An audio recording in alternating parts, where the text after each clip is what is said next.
Edo jide do gbeto go ka ve ujen do go me manka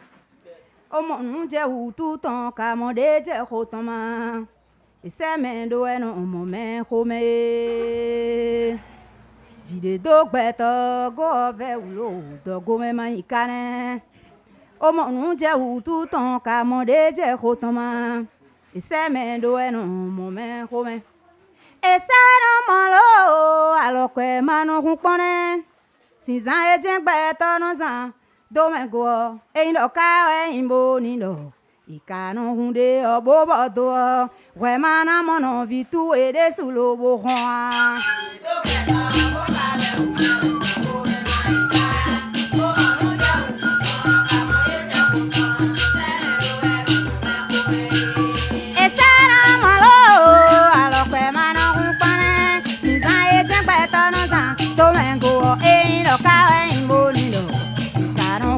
Boba doa, we mana mono vitu ere sulo bohwa.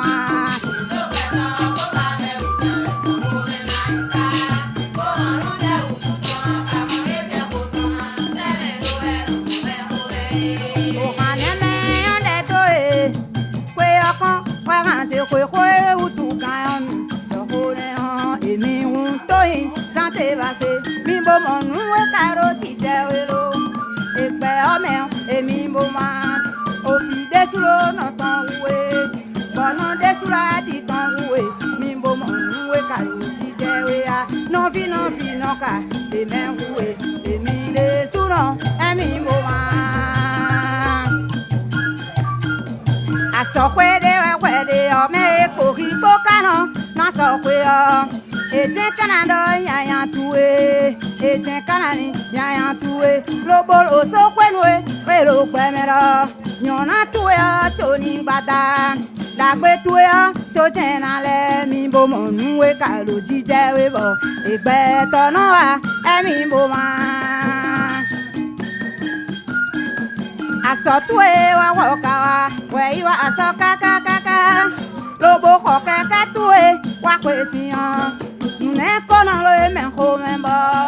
egbe tona lo ruro wa pala mi re ya ko pe o kwete hun petwe fo ina huwe bo ikeke mi bo mo nwe ka ro jije we lo egbe ame mi bo ma me ikon ton tuwe lo gbe me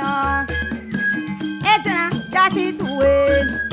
ejena ja si tuwe me iwanu we lo gbe me eme ene yon ka tuwa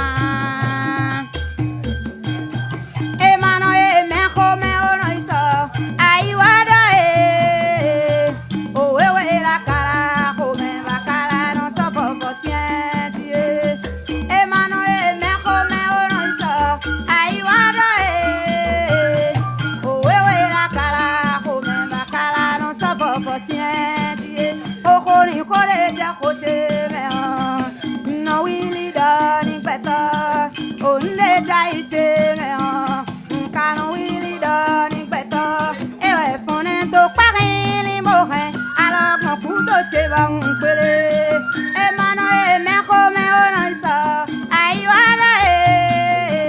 o e we la kala ko me ba kala no sa fo fo tie tie e mano e me ko